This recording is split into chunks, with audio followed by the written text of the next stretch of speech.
Hey guys, Matter here, formerly known as Hood, for anybody who played with me during Wrath of the Lich King or from original 2019 Classic. Long overdue, guys, but I did say a couple of months back that I'd be interested in putting together a little bit of an investment guide, filling everybody in on the kinds of things that I picked up in the previous couple of months, hopefully to make some really solid profit here in Phase 2. I want to start this off by saying that this is the futures market. Nothing is a 100% surefire guarantee, but as somebody who's played a number of editions of Classic now, I have a fair measure of confidence with some of these things. So what I'm going to be doing is, I'm over here on my second account. This is Huxley, one of my bank alts. His whole job is just to stand here, occasionally pick up some items from the auction house, but mostly to stand at the bank and ponder over my decisions. So we'll start with Hux. Opening up Bank tab here, you're going to notice a couple of things. Not all of these accounts, or not all these characters are super well organized in terms of the things here, but I'm just going to kind of go over these things as they come up, just for more efficiency. Piece A. When picking up speculative items, it can often be super duper useful to go to WoW profession guides and just kind of taking a look at what the necessary items are to make the jump from where we're at now, which is 150 to 225 in anything. The natural things that you're going to find there are heavy leather, thick leather, rugged leather, not so much. This is actually from fishing trunks, but we'll get into this stuff later. But any kind of items you guys can see that do have leveling up potential, that will earn people levels, are always going to be profitable early, so long as you still have the sweats that are trying to max out professions early, and it's going to be a guarantee that that happens.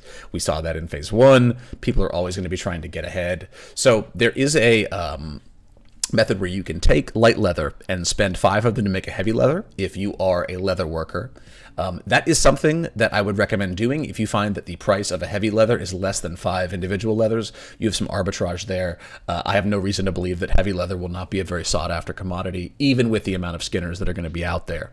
That being said, a lot of people dropped skinning in first phase, so you might find that leather is even more valuable than it previously would be. I would say that heavy leather is 7 out of 10. This is something that you should consider picking up for sure. I'm going to come back to Life Root here, but I have a lot to say about that. Fade Leaf's always going to be good for Vanish. I didn't buy this. I think it was just something I looted. Strangle Kelp is really interesting, you guys. If you guys pop open sort of to any leveling guide for Alchemy or Reagent 4, Strangle Kelp goes into so many things. Mana potions, goes into Troll's Blood Potion, and also, very interestingly, it goes into Nature Protection Potions. Now, we can't be certain about what kind of damage is going to be most relevant in the raid in Nomergon, but if you've been in there before, you know that Mechgineer uses a lot of thunder, and there is a ton of poison damage. I would bet, above anything else, that Nature Protection Potions are going to be what the Shadow Protections were for this phase. So, Life Root is going to be a big precursor for those, and Strangle Kelp. Strangle Kelp is so abundant that it's difficult to project a high amount of profitability, but it's used for so many things, from FAPs to the protection potions to healing potions, that I think this is just a really solid call. If you don't have a lot of money to invest, Strangle Kelp might be something that can give you a 2.5 or a 3x. This is not going to be a big flyer. Like, you're not going to make a crap ton of money on this, but this is a hit. You will make money here. This is a bunch of nonsense. Bolts of Mageweave come out of currently trunks that you might be fishing. This is going to be really big, I think, because the Dreamweave set for cloth users is going to be, if not pre-raid bis, I think really good. Dreamweave Circlet, the Dreamweave Headpiece, Dreamweave Leggings were always good for the 39 Twink bracket. I have no reason to believe that they would not be good with 40 as the cap. Oily Blackmouths, also things that are fished, which are just fantastic. Blackmouth oil is always going to be useful.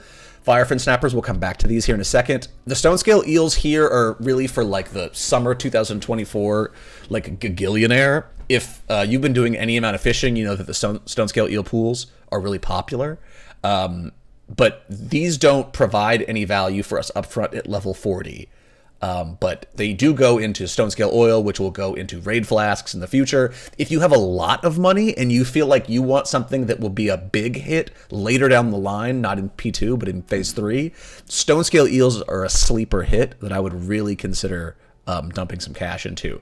You cannot lose money on these. They're literally a gold. Each of these will be a gold. That's a bet.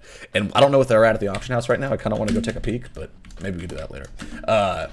This is for, if you want to be rich later, not next week, pick these up. Runecloth is kind of the same thing. As we peek into the bank here, we see a number of things, more bolts of Runecloth, more leather. This is all the good. This is all good. We're going to come back to Elemental Water. Firefin Snapper's really good for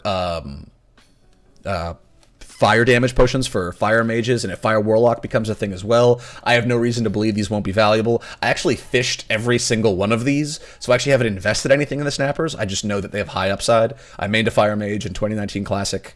There's cash here, for sure. The smoked, or the raw greater sagefish can be best in slot. I think Mage, Warlock, Healer food. This is the MP5 food. This is a big hit. You can get these off of Alterac. If you're fishing, can be contested, but if you're a caster and you have fishing, you might just fish these up for yourself. Great to get ahead on it. You know, if you got 200 greater smoked sagefish, then you got raid consumes for a whole phase. I do believe they're a solid investment as well. Remsey Worm Black Label, these are going to go up in price, I think, just because with the amount of money that's going to exist in the economy, 15 stamina for 15 minutes at the price of like 15 silver each right now is just a steal. This is also really good. So now we're going to pop over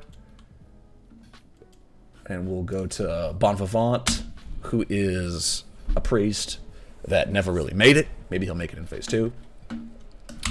Bon Viv is very simple. This is my iron and rocks guy. As you'll notice, I don't really have super full bags here, so I definitely have room for a few more investments, but cash is pretty low at the moment as I'm not very liquid. The amount of engineers, guys, and blacksmiths is going to go up. I see the amount of warriors and shamans that are going to be blacksmiths in the future going up, up, up, up. And iron bars and coal and bronze bars, well, first we'll say bronze bars, huge for engineering. All engineers will need this, and there'll be a ton of engineers for the sweaty PvP lords in not only Strangle Thornvale, but Badlands, wherever we're going to come into contact with Alliance. Bronze bars are going to be big for leveling those up and for bombs. Iron bars, like the entire way from 150 to 225, blacksmithing and engineering, these are important. Mining precursors are always good because they feed into both blacksmithing and engineering, so there's always a tightening on the amount of mining resources available. So I would say that ore and bars are big. You can't miss. I would be investing in iron bars and bronze bars if you can. I would say these are more like an 8 or a 9 out of 10, in that the day that the expansion comes out, or the day that P2 releases next week, these will shoot. Guaranteed. That's Bon Vivant. That's the iron and the ore and the bars. And lastly, Hoodwink.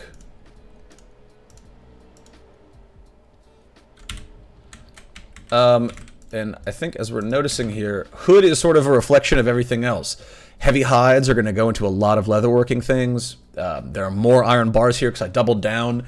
This is a big speculative pick, guys. This might be the most sus pick that I picked up for this coming phase 2 is Elemental Water. They're so inexpensive, and they don't really go into anything that I think, at least within the current Classic game files, is relevant.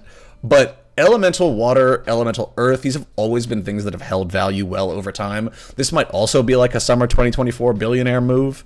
Maybe not big for phase 2, but with the low cost, you can stack 10 of these in one. I think these are going to be a good pickup, if not next phase, in future phases. Again, we have more stone scale eels. Sorry, it's my DBM yelling at me. And more greater sagefish, and then just piles and piles of life root. This wool cloth is kind of lazy, because I kind of ran out of money. If I could turn all of this, all of these briar thorns and this leather and this tender croc meat into life root, I would do it right now. And in fact, when this video is over, I will probably go buy more life root. That's pretty much all I have for you guys. As you'll notice, most of the things, guys, that I'm investing in are just things that are good for professions. With a couple of things that I think are just going to be good raid consumes down the line that currently we can't use but will be valuable. So I hope this was helpful. If you have any questions, feel free to reach out to me. And if you have any picks that you know about that I haven't thought of, let me know. I'd love to hear about them. Adios! Ah! Sign!